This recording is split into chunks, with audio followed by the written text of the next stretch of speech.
Hi, and welcome to Stress Less Leadership, a corporate leaders and entrepreneurs guide to overcoming stress and building resilience for yourself and for your employees. I'm Morgan Jobe, and I'm an executive coach and trainer who specializes in stress reduction for leaders and their teams. In today's episode, I'm going to talk to you about the importance of controlling and reducing stress if you're in a leadership position. So we all experience some degree of stress, but for people in positions of leadership, they often experience more because of the added responsibilities that usually come with leadership roles.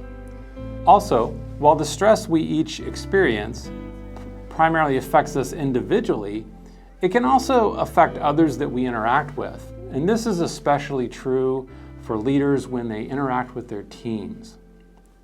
So given that leaders typically have a lot of influence on their team, if you're stressed out, it's important to recognize the potential effect that you might have on your team's stress level. Realize that when you as a leader speak to them, what you say, how you say it, and what you feel and do in response to how you feel can significantly influence your team's physical and emotional well-being. Also their job performance, and even how they think of you as a leader. So I refer to this concept as trickle-down stress. For those of you old enough to remember Ronald Reagan's presidency, you'll understand that reference. So trickle-down stress is when you as a leader allow your stress level to rise so much that it begins to negatively impact the people that report to you. For example, if you're interacting with people when you're feeling really anxious, this might cause them to feel anxious too, which could affect their performance. They might also have a completely different negative reaction to your anxiety depending on their current emotional state and stress level. So many years ago, I had a boss who let his stress level get out of control. The business was having some difficulties, and he was probably under a lot of pressure from upper management, and we had a big sales program go badly one day. So I went to his office and I told him the bad news, and he seemed to take it okay, but he called for a meeting shortly thereafter in one of the conference rooms nearby. So myself and all the rest of the team gathered in the room, and my boss came in a few minutes later. He quietly shut the door, walked to the front of the room, paused for a moment, then turned around to face us and proceeded to have a nuclear rage meltdown. He was swearing and he was yelling and his face was all red and he just completely lost it. I've never seen anyone so angry in a business environment. I don't know what was going on in his personal life or how much pressure he had from business leadership, but he was not handling it well for sure. And while that was really unprofessional and it really didn't solve any of our business problems at the time, the other consequence of his little scream therapy session was that he lost me at that moment, meaning I no longer trusted him, because I wasn't sure that he was going to handle future problems or bad news. Also, if you're a leader and you allow your stress level to get so bad that you lose control like that, don't be surprised if your team starts hiding bad information from you that you really do need to know.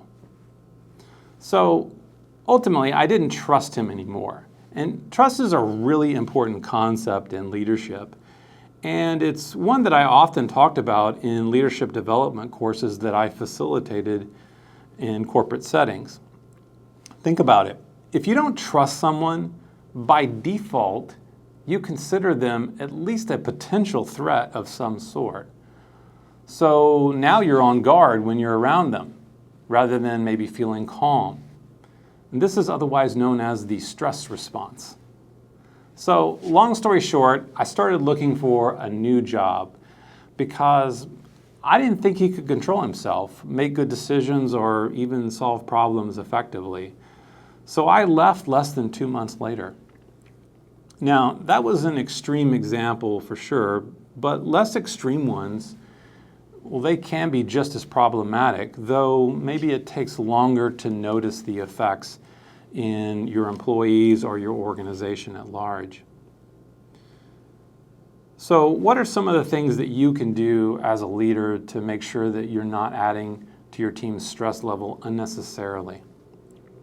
First, recognize that what you say, feel, and do influences your team's physical and emotional well-being. Okay? They aren't operating in a vacuum. And the more senior a leader you are, the more likely you are to have influence over whether that's a positive or a negative influence. Don't underestimate the amount of influence that you have in a leadership position. One of the things that really creates stress in people is something called uncertainty. Now, the more uncertainty there is, the more stress people are likely to experience. As a leader, as much as possible, strive to be clear, reliable, and predictable with your team. Reduce uncertainty as much as possible in your communications, set clear expectations, and avoid last-minute changes or cancellations when possible, and create as much routine as you can. Next, focus on being calm, especially in times of crisis. Especially, employees don't want to have emotionally volatile leaders. Remember that your own stress will amplify their stress. And as a leader of your team, they will look to you for stability in difficult and chaotic situations. Be a source of that for them. Also, be as optimistic as you can. A degree of pessimism can be really valuable for noticing problems and minimizing risk, but too much pessimism, especially during stressful times, can increase your team's already high level of stress. If you know that you're naturally more pessimistic than optimistic, then look for opportunities to express a little more optimism. And if you can find a reason to be optimistic, or you can't find a reason to be optimistic, I should say, then at least try to keep that part of your personality under wraps during stressful times.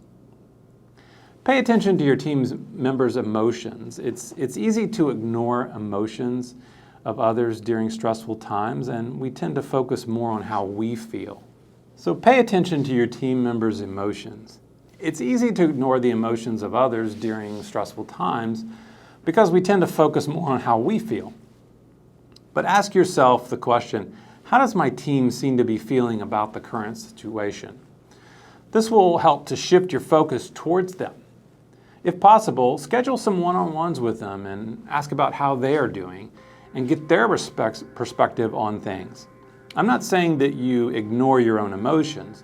Just make sure that you spend time focusing on your team. As a leader, you should be there to support them in any way that you can. So that's it for today. If you'd like to explore one-on-one coaching to help control and reduce stress, you can contact me on LinkedIn.